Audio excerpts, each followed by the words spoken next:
Nagaan Waaqayyoo isiniif haa ta'u duraan dursee nagaa isin gaafadha. Akkam jirtu akkam ooltan? Torbanooti darbanii, guyyooti darbanii gaarii turanii? Waaqayyoof haa galatu. Egaa ammas immoo Waaqayyoo carraa nuuf kenne yeroo kana walii wajjin sagalee dubbii isaa isa jiraata jireenya namaaf kennu akka dhageenyuuf waan carraa nuuf kenneef Waaqayyoon hin galateeffanna. Galanni Waaqayyoof haa ta'u. Sagalee Waaqayyoo Ibroota boqonnaa 4 lakkoofsa 12 obboleessi koo sila dubbiseera baay'ee na ajaa'ibaa ture. Akkana jedha dubbiin Waaqayyoo jiraataadha, humna hojjetus of keessaa qaba, billaa gara lamaan qarame caalmaa qara qaba, hafuuraaf lubbuu buusaadhaaf dhuka gargar hin baasa, yaadaaf akeeka namaa qoree baraduudhaaf hin danda'aa jedha. Haalleluuyaa. Kutaa kanarratti yeroo qophaa'aa ture sagaleen kun keessa koo guuteetu sagaleen kun ergaa baay'ee akka ta'e hubadhee hojiin Waaqayyoos na ajaa'ibee obboleessi keenya Alamuunis kan sagantaa nageeggeessaa ture jalqaba yeroo kutaa wangeelaa dubbise kana nuuf dubbise. Geggeessaan hafuura qulqulluu hojiin Waaqayyoo ajaa'iba. Akka inni itti hojjetu, akka inni itti nama geggeessu ajaa'iba. Hin kadhannee gabaabsine. Haalleluuyaa. Haalleluuyaa. Yaa Waaqayyo galanni siif haa ta'u. Sagalee dubbii kee waan nuuf ergiteef galanni siif haa ta'u. Amma akka sagalee dubbii keetti lafa isin lamaaf sadii taatanii jirtanitti ani isin gidduu jira jette. Amma hafuura keetiin nu gidduu jirta. Nutti dubbatta, nu barsiifta. Dubbii keessa jiraata, nu dhageessifta. Maqaan kee haa eebbifamu. Hafuura keetiin yoo ta'e malee eenyullee sagalee dubbii kee ibsu, eenyullee sagalee dubbii kee hubachuus hin danda'u. Hafuura qulqulluu yeroo kana nu barsiisi. Nutti dubbadhu. Ayyaana kee nuuf kenni. Sagalee dubbii kee akka nuti dhageenyee ittiin jiraanneef, akka nuti ittiin eebbifanneef, akka nuti geggeessaa jireenya keenya hin baranneef kan nuuf mormu. Ergaan hafuura hammina. Ergaan seexanaa. Fooniin daakee kan hojjetu. Qilleensa irra taa'ee kan hojjetu. Lafa kana irrattis lafa jalattis abaa qabaachuudhaaf kan hojjetu hundumtu maqaa Yesuus Kiristoosiin kan rukutame haa ta'u. Yaa Waaqayyo amma gara keenya waan dhuftee waan nu barsiiftuuf ulfaadhu. Ani nama dadhabaas akka barbaachisaatti dubbachuu kan danda'u har'a qofa qabadhu maqaa Yesuusiin. Ameen. Haalleluuyaa. Sagalee Waaqayyoo macaafa Isaayaas raajichaa boqonnaa 40 lakkoofsa 8 baafannaa walii wajjin. Macaafa Isaayaas raajichaa boqonnaa 40 lakkoofsa 8. Haalleluuyaa. Akkana jedha. Margichi hin coollagaa, daraarichis hin harca'a. Dubbii Waaqayyoo keenyaa garuu bara baraan dhaabbatee hin hafajjeetii jedha. Ameen. Margichi hin coollaga, daraarichis hin harca'a. Dubbiin Waaqa keenyaa garuu inni hafee bara baraan jiraata jedhiitii caafi jedhe. Kutaa kana yeroo dubbisuuf irratti qophaa'u waa'ee marga colligu, waa'ee daraaraa harca'u, akkasumas immoo waa'ee dubbii Waaqayyoo isa jiraataadhaaf isa sammuu namaa ol ta'u kana attamitti wal bira qabame, maaliifis wal bira qabame jedhee yaada. Mee yaada. Margi yeroo bokkaan roobee bishaanni haala gaariidhaan argamu hin lalisa. Yeroo baay'inni bishaanii roobi bokkaa yarachaa deemu coollaguu jalqaba. Yeroo gogiinsi dheeratee gogiinsi baay'atu immoo gogeetu ciraadhumattuu badee awwaara ta'a. Daraaraanis immoo yeroo haala mijataadhaa fi qilleensi gaariin jiru yeroo muraasaaf daraaree isa booda hin harca'a. Egaa inni nuti ijoollummaa keenya kaafneyyuu beennu waa'ee margi coollaguudha, waa'ee daraaraan harca'uudha. Maaliif iddoo kanatti adda ta'e dubbii Waaqayyoo isa jiraata kana wajjin immoo wal bira qabamee dubbatame jedhee nutti yaade inni kun deebiinsa kutaannoo macaafa kana raajicha Isaayaasiin kan barreeffame boqonnaa 40 lakkoofsa 6-7 jira. Mata dureen lafa kootiirraa dubbiin Waaqayyoo jiraataadha. Dubbiin Waaqayyoo jiraata. Ameen. Haleluuyaa.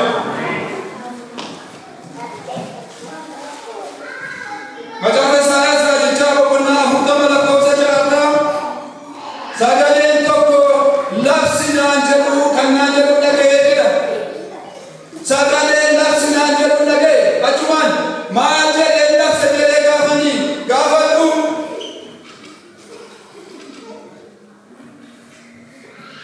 Inni booddee ishee namni hundinuu akka margaatii miidhagummaan isaanii hundinuus akka daraaraa bakkee keessaatti jedhee jedhe. Lakkoofsa 7 immoo yommuu Waaqayyo hafuura isaaniitti baafatu, yommuu Waaqayyo isaan ifatu, margichi hin coollaga, daraarichis hin harca'a. Dhugumaan sabichi akka margaati jecha jedhutu jira. Egaa dubbii Waaqayyoo keessatti, hiika hafuuraa keessatti yeroo baay'ee fakkeenyaan dubbatama. Gooftaan Yesuus Kiristoos iyyuu fakkeenyaan itti barsiisaa ture malee dhibaan kanaa waa'ee iddoo kanaa waa'ee marga coollaguutiif waa'ee daraaraa harca'uutu hin taane. Isaayaas boqonnaa 40 lakkoofsa 6 irratti akka ibse namni hundinuu akka margaa akka ta'e miidhagummaan isaaniis immoo akka daraaraa bakkee akka ta'e namni foonii kun akkas akka ta'e ibsuu barbaadeetu. Dhimmi isaa dhimma namaa wajjinii, dhimma amantootaa, dhimma saba Waaqayyooti malee dhimma margaaf dhimma daraaraa miti.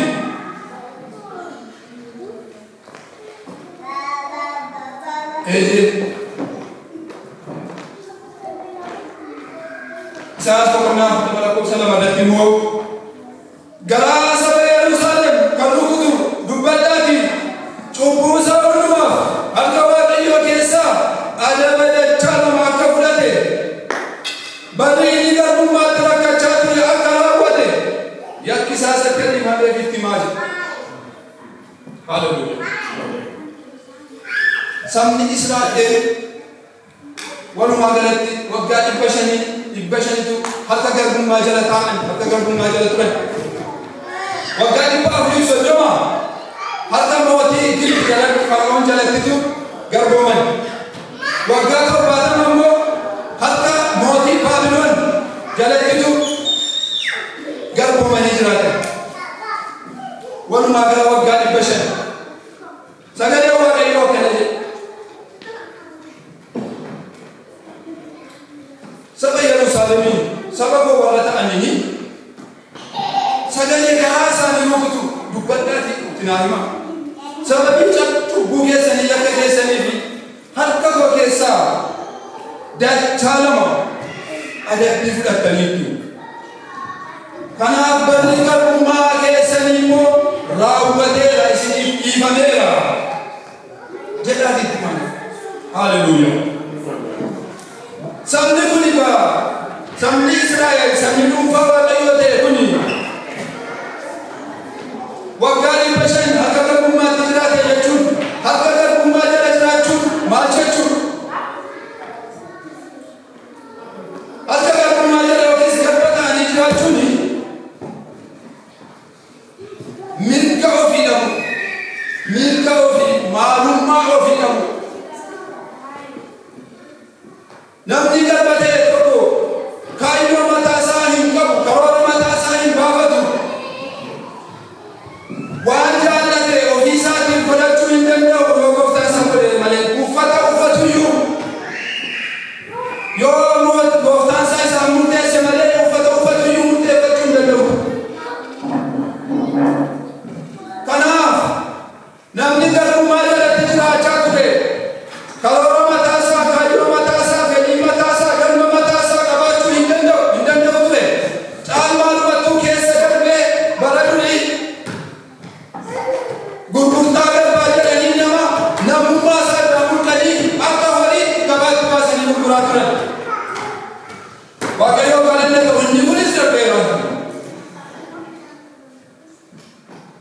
Egaa harka garbummaatti erga qabamanii hidhamanii rakkatanii booda garuu ifa bariitu isaanii baree abdii guddaatu isaanii dhufe akka sila margiin coolla gadaaraan bada jennee abdii qabanii namni foonii abdii guddateetu hin taane inni hafuuraan moo yaadni waaqayyoo moo dhufe qabate haleluuyaa ooluu qonna sadii lakkoofsa 24 ayyaana waaqayyoo isa karaa fure Yesuus Kiristoos isinii kenname qajeelota taane isaanumti isinumti warri sila garbummaa jalatti ba'aa garbummaa jalatti qabamee ture akka garuu ayyaana waaqayyoodhaa kan ta'e karaa furii Yesuus Kiristoos tola isaaniif kenname hundumtuu qajeeloo hundumtuu luba ba'an ijoollee waaqayyoo ta'an jechuudha. Galanni isaa dubbiin waaqayyoo yeroo kana gara keenya dhufuu isaarraa kan ka'e garbummaatti kan nu qabe yoo jiraate jireenya keenya kan nu qabe yoo jiraate akka nuti baruu keenya ol qabannee hin jiraanne kan nu qabe yoo jiraate dhibee ta'uu danda'a, dhukkuba ta'uu danda'a, hidhaa seeraa ta'uu danda'a, kaayyoo diinni nurratti karoorse ta'uu danda'a. Sagalee waaqayyoo har'a garuu bilisa baatanii nuun jedhe. Sagalee waaqayyoo dubbii waaqayyoo amma gara keenya dhufe garuu isin warra gammadanidha, isin warra bilisa baatanidha, isin warra boquu keessan ol qabatanii deemtanidha, isin waa'ee jireenya keessanii waan waaqayyoo wajjiniin waan warra adeemsifattanidha malee ba'aan kabajaan isin duraan isin irra hin jirre. Hallelujah. Ulfinni waaqayyoo haa ta'u. Galanni waaqayyoo haa ta'u. Egaa akka kanatti dubbiin waaqayyoo, ayyaanni waaqayyoo, araarri waaqayyoo ana isa cubbuu jalatti qabamee garba ta'ee ture. Isiniinis akkasuma nu warra fagoo turre, warra jireenyarraa fagoo turre, warra abdiin keenya badee cubbuun gadi nu boobesse sana ayyaana araara isaatiin karaa fure Yesuus Kiristoos tola qajeelota nu taasisa. Hallelujah. Waa'ee marga coollaguu, waa'ee daraaraa harca'uu kana ga'a akka inni dhimma hafuuraatiin gara jireenya namaatti geessu namni inni foonii kun namni foon uffate kun dadhabaa waa'ee hin baafne akka ta'e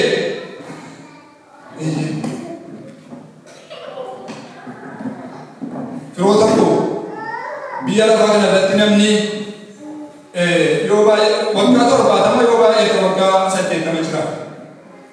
Egaa namni jireenya gaarii jireenya itti tolaa qabu miidhagummaansaa bareedinnisaa ciminnisaa yoo baay'ate amma waggaa 40 hin caalu isa booda gogaan namaa kun shushunturuu jalqaba, iji namaa kun didimisuu jalqaba, ol kaanii gadi taa'uu dadhabuutu dhufa.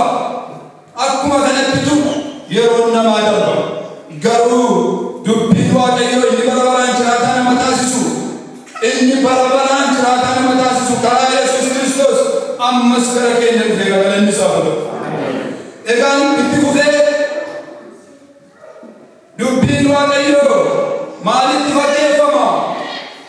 Hojiin isaas attamitti mul'ata? Isa jedhuni qabxii adda addaatiin sagalee waaqayyoo dubbii wangeelaa wajjin waliin qabneetu ilaalla. Inni jalqabaa waaqayyoo sagalee dubbii isaatiin waaqaaf lafa kana uume. Hallelujah. Sagalee dubbii isaatiin waaqayyoo ajaja dubbii isaatiin waaqayyoo waaqaaf lafa kana wanta waaqarra jiru, wanta lafarra jiru kana, wanta lafa gad jiru, wanta galaana keessa jiru, wanta ijaan hin argamne irratti, wanta ijaan argamu, lubbuu kan qabu, lubbuu kan hin qabne, maqaasaa kan beeku, maqaasaa kan hin beekne hundumaa dubbii sagalee isaatiin uume. Hallelujah. Faarsaa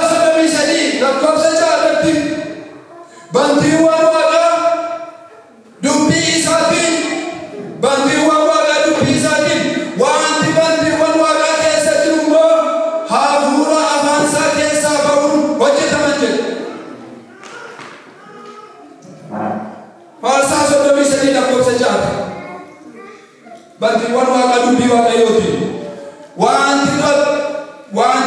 Wantoonni dubbii wantoonni bantii waaqaa keessa jiran hundi isaanii immoo hafuura afaan waaqayyoo keessaa ba'uuniti hojjetaman jedhe.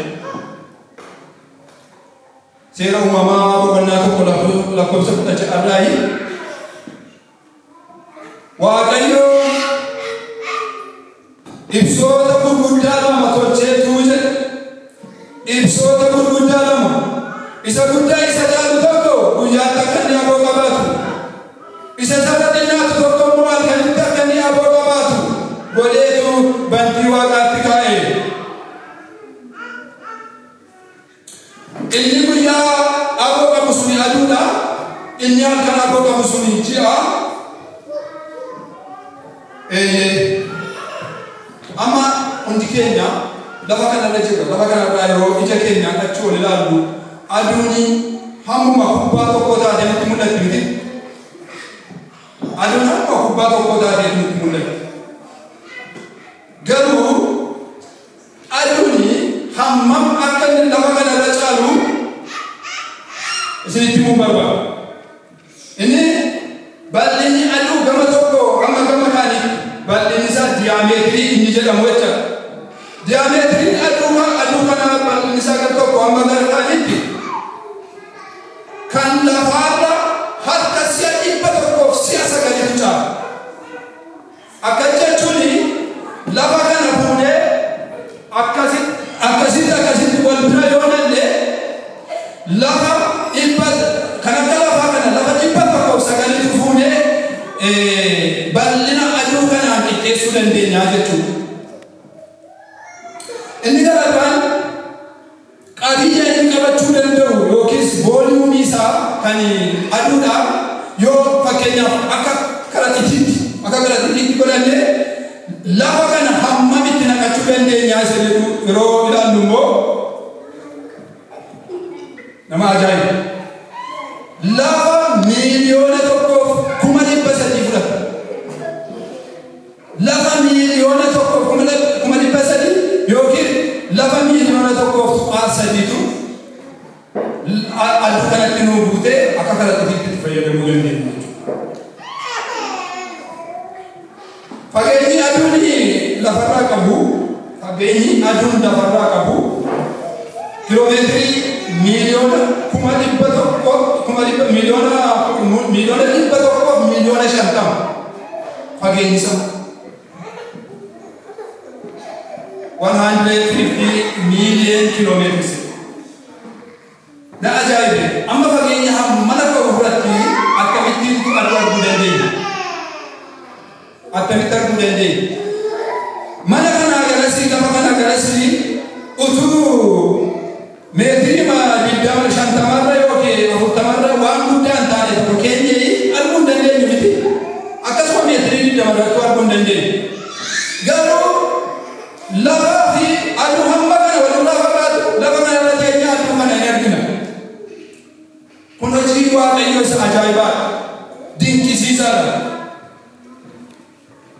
Gocha waaqayyootiin yoo ta'e akeeka waaqayyoon hojjete yoo ta'e malee kan akkasittiin iddoo kana teenyee aduu kana arguun hin danda'amu.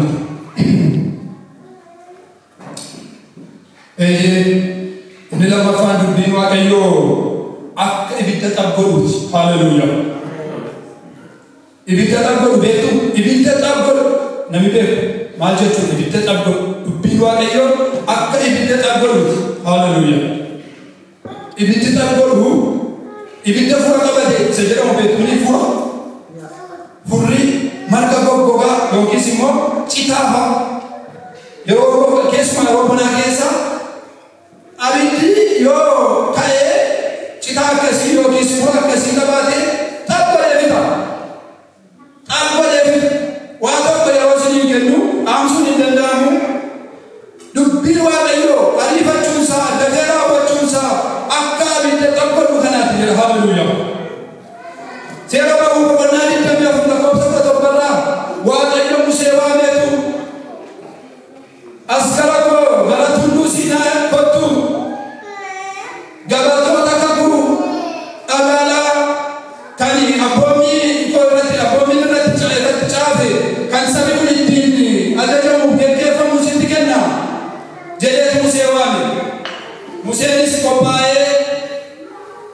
namoota wajjiniin dhabu jaarsoliin Israa'el fudhateetu gara tulluu Siinaa torbe yooma isaan torbaanii kaasee duumessi guddaan dukkani guddaan tulluu sana haguuge tulluu sana fudhate hanga guyyaa ja'aatti akkasuma ture. Guyyaa torbaffaa irratti garuu Waaqayyo sagaleedhaan Musee waame as gara goofatti jedhee isa waame yeroo sanatti jedha haleluuyaa fiixee gaara Siinaa irraa ulfina Waaqayyo argamu irraa kan ka'e akka ibidda qabbaluutti saba Israa'elitti mul'ataa ture jedha. Akka ibidda qabbaluutti fiixee gaara tulluu Siinaa irraa saba Israa'elitti mul'ata. Sababiin isaa ulfina Waaqayyootu achi jira waan ta'eef ulfinni Waaqayyo achitti waan mul'ateef akka ibidda qabbaluutti gaara Siinaa irraa fiixee gaara Siinaa irraa saba Israa'elitti mul'ataa ture. Daawit faarsaa isaa 97 lakkoofsa 3 irratti ibiddi fuula isaa dura hin adeema jedha. Ibiddi fuula Waaqayyoo dura hin adeema. Diinota naannoo isaatti immoo dhabdolee nyaatee fixa jedha. Haleluuyaa. Ulfinni Waaqayyoo argamuu isaarraa kan ka'e diina siif danqe, diina si rakkise, diina anaaf rakkise dubbiin Waaqayyoo akka ibidda qabbaluutti nu jalaa hin kaasa. Sagaleen Waaqayyoo amanamaadha waan ta'eef dubbiin Waaqayyoo dhugaadha waan ta'eef ulfinni Waaqayyoo sirratti argamuu isaarraa kan ka'e waldaa kana keessatti argamuu isaarraa kan ka'e inni humna isaa fagoo isaa isa akka ibidda qabbaluutiin fuula keenya dura darbeera. Haleluuyaa.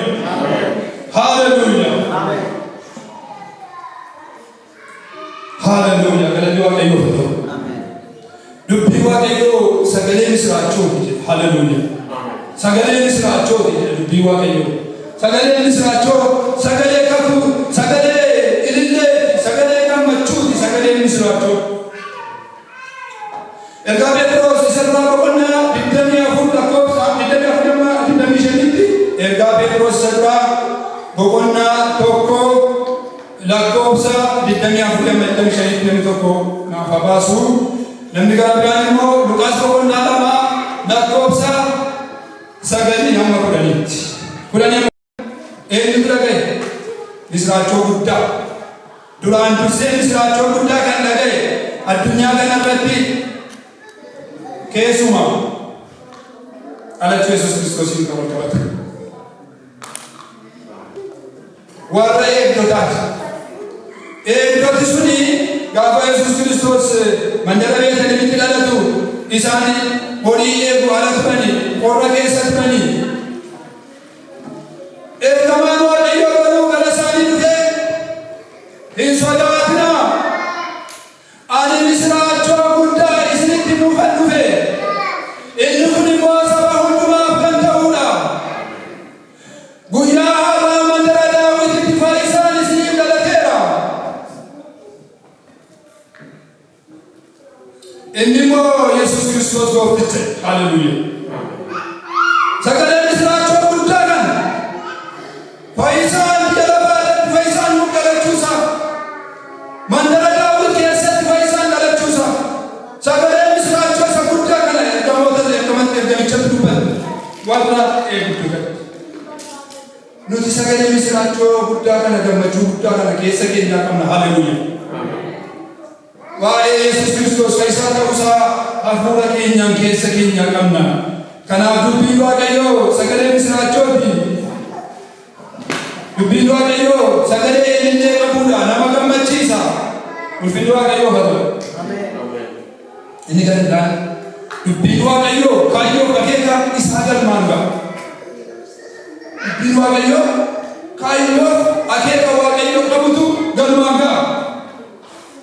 Isaayaas boqonnaa 55 lakkoofsa 10-11tti Isaayaas boqonnaa 55 lakkoofsa 10-11tti bokkaaniif cabbiin lafarratti gadi rooba'e bokkaaniif cabbiin lafarratti gadi rooba'e lafa hinjiisa ergasii biqilaan biqila isa booda isa sanyii facaasuuf sanyii argama isa nyaatuuf buddeena argama. Akkasumas dubbiin koo ana biraa ba'ee wanta na dhajeef wanta fedhe raawwata malee akkasumaan dalaggootti hin deebi'u jedha. Haleluuyaa.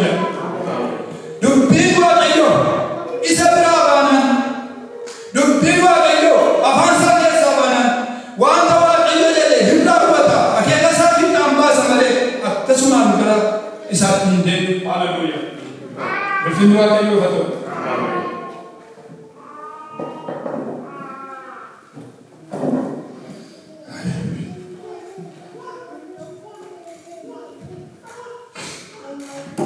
Inni gara biraan dubbiin Waaqayyoo akeekaaf yaada garaa namaa qoreetu bira gaba. Akeekaaf yaada garaa namaa. Yaadi garaa namaa dhokataa mul'ataa miti. Garuu yaada garaa namaa kana qoree kan bira ga'u dubbii Waaqayyooti. Silas dubbifamne Ibroota boqonnaa 4:12 Ibroota boqonnaa 4:12 dubbiin Waaqayyoo jiraataadha. Humna hojjetus of keessaa qaba. Billaa garuu lamaan qalame caalaa qara qaba. Inni lubbuudhaaf hafuura buusaadhaaf dhukaa danda'e baasa. Yaadaaf akeeka garaa namaas qoree faraduudhaaf hin danda'a. Dubbii Waaqayyoo duwwaatu kana danda'a. Yaada garaa kootii obboleessi obboleettii koo beekumsaaf qaamitaan isa akkasuma. Dubbiin Waaqayyoo garuu yaada garaa namaa isa gadi qaboo isa dhokataa sana qoreetu adda baasa. Haleluuyaa.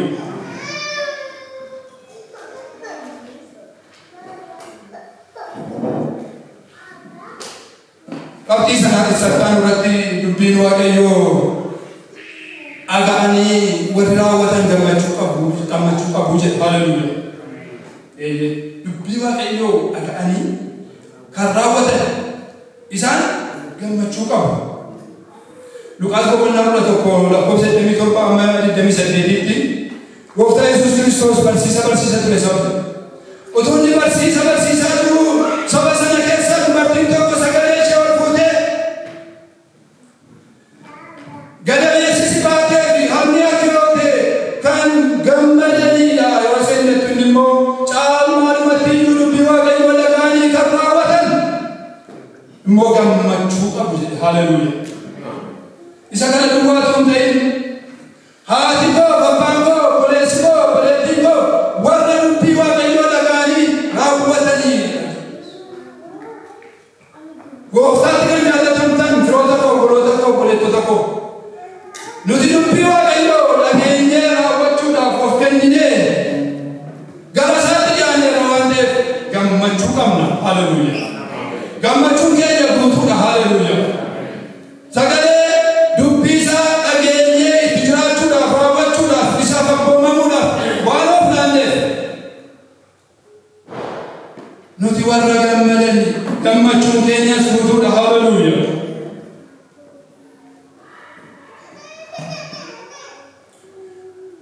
Dubbiin Waaqayyoo kan bara baraati. Haleluuyaa. Kan yeroo miti, kan yeroo muraasaa miti dubbiin Waaqayyoo. Kakuun Waaqayyoo, eebbi Waaqayyo namaaf kennu kan bara baraati, kan yerootiif murtaa'u miti. Macaafa Isaayyaas raajicha boqonnaa 59:21 irratti hafuurri koo waan isinirra boqoteef, hafuurri koo waan isinirra boqoteef dubbiin afaan keessan keessa kaa'u akkasumas dubbiin afaan ijoollee keessanii keessa dubbiin koo afaan ijoollee keessanii keessa bara baraan hin dhibamu jedhe. Haleluuyaa. Sababiin isaa iddoo kanatti gocha hafuura qulqulluu ibsuu barbaade. Raajichi kun hafuurri Waaqayyoo yoo namarra buufate, hafuurri Waaqayyoo yoo namarra jiraate dubbiin Waaqayyoos nama keessa jira.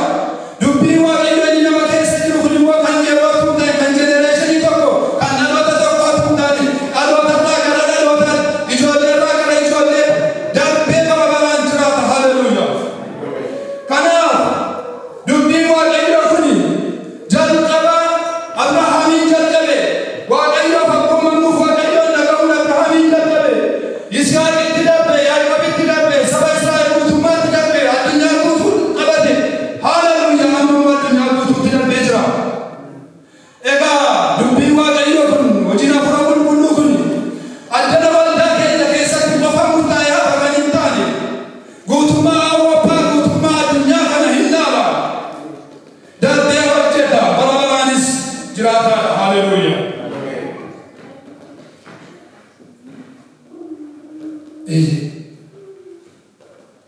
Dubbii Waaqayyoo akka dhagaa golee qajeelchuuti. Haleluuyaa.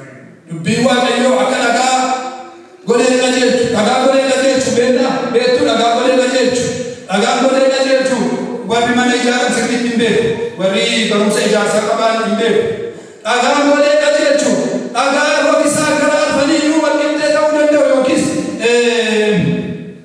sirreessituu bishaaniitiif kan sirrii ta'u booteen dheereensaa kan sirrii ta'u kanaaf warri mana ijaaranii ijaartonni dhagaa golee qajeelchu kana dhagaa gara biraarraa barbaadaniitu uumamaan kan jiru yoo argatanii gammadu dhaqanii golee afaan kaa'aniitu isa kaanii ittiin sirreessu yoo kan akkasii dhaban immoo tumanii xarabanii sirreessaniitu rooga isaa baasaniitu baa'u kan kana godhaniifi manni sun gara bitaattis gara mirgaattis akka hin duufneef dhaggee achi ol akka deemuufitu kana godhu. Egaa dubbii waaqayyoo nuuf tumbii jireenya keenyaati haleluuyaa. Dubbii waaqayyoo bitattis akka nu hin godhe mirgattis akka hin godhe garuu akka sagalee waaqayyootti qajeellee daandii isa qabuun akka jiraannuuf inni dhagaa isa godhee qajeelchu haleluuyaa. Inni nuuf tumbii jireenya keenyaati haleluuyaa. Eeyyee duuka bu'aan tokko amanaan tokko yookiis amantuun tokko dubbii waaqayyootiin bitameetu dubbii waaqayyootiin bitamee qajeelee bitattis mirgattis utuu hin godhe sagalee waaqayyoo dhaga'ee jireenya isaa qajeelfata. Namni ogeessi akka kana jedha haleluuyaa. Namni ogeessi dubbii waaqayyoo irraa utuu hin jallatin mirgatti biratti utuu hin godhin akka sagalee dubbii waaqayyootti Yesuus Kiristoosiin ilaaluudhaan Yesuus Kiristoosiin isa fakkeenya nuuf ta'e isa karaa hundumaa fakkeenya nuuf ta'e ilaaluudhaan hamma dhumaatti deema dubbii isaas karaa isaas qajeelfata. Dubbii waaqayyoo akka dhagaa golee qajeelchuuf nuuf immoo tumbii jireenya keenyaati haleluuyaa. Inni gara biraanii dubbii waaqayyoo yeroo rakkinaatti jajjabeessaa haleluuyaa. Dubbii waaqayyoo yeroo rakkinaatti maaloo jajjabeessaa yeroo rakkinaatti yeroo muddamaatti yeroo dhibeetti yeroo lafa lagaan dhabanitti yeroo waan biraan dhabanitti dubbii waaqayyoo jajjabeessa nama gargaara nama wajjin ta'a. Macaafa Isaayaas raajicha boqonnaa 41 lakkoofsa 10 egaa ansi wajjin waan an jiruuf hin sodaatin an waaqayyo keetii hin da'in ansin jabeessa ansin gargaaras irree qajeelummaa koo isa mirgaatiin ol sin qaba. Haleluuyaa. Akka kanattitu akka nu jajjabeessu akka nu wajjin hin ta'u akka nuti hin sodaanne nutti hima. Abrahaam namni waaqayyoo abbaan amantii yeroo tokko iyyaatti hin sodaanne. Macaafa uumamaa seera uumamaa boqonnaa 15 lakkoofsa 1 hin sodaanne. Kanaaf waaqayyo mul'atatti gara Abrahaam dhaqee yaa Abrahaam hin sodaatin gatiin kee na biratti guddaa hin ta'a. Yaa Abrahaam hin sodaatin gatiin kee na biratti guddaa hin ta'a. Abrahaam maal sodaataa ture maal yaaddaa ture ani mucaa hin qabu an kan na dhaalu hin jiru namicha na bira taa'aa jiru kana namicha eleesee kanatu na dhaala. Waaqayyo ammas waan an goone abdiin koo citeera abdiin koo dhabameera. Egaa abdiin koo citeera jedheeroon yaaddeetti waaqayyo mul'ataan gara isaa dhaqee jiru hin sodaatin yaa Abrahaam jedhe. Haleluuyaa. Kan sodaannu yoo jiraanne kan keessi keenya raafamu yoo jiraate sagalee waaqayyoo hin sodaatin nuti. Sagalee waaqayyoo hin sodaatin an gaachana keeti an sin gargaara an si wajjin an ta'a an sin geggeessa siin jedhe. Haleluuyaa. Hin sodaannu raafamu maaliif dubbii waaqayyootu nu wajjin jira waan ta'eef waaqayyo nu gargaara waan ta'eef inni nu wajjin ta'a waan ta'eef maaliif raafamna? Inni hundumaa danda'u nu wajjin jira inni si wajjin jira sin gargaara sin geggeessa jedha. Foonni keenya nuyi nama waan taaneef nu tasaasa biyyi lafaa nu tasaasa seexanni immoo caalmaatti nu tasaaseetu karaa waaqayyoo irraa nu faachisa. Garuu nuti warra isatti amannee taaneetu sagalee dubbii waaqayyoo irra dhaabannee waaqayyo na gargaara waaqayyo na wajjin jira inni gaachana kooti iddoo rakkinaatti yeroo mul'atu yeroo sodaadheetti na gargaara. Kanaaf hin sodaannu dubbii waaqayyootiin jiraanna. Haleluuyaa. Dhumarratti dubbiin waaqayyoo fayyisaadha. Haleluuyaa. dubbiin waaqayyoo fayyisaadha. Faarsaa 107 faarsaa 107 sagalee waaqayyoo akkana jedha.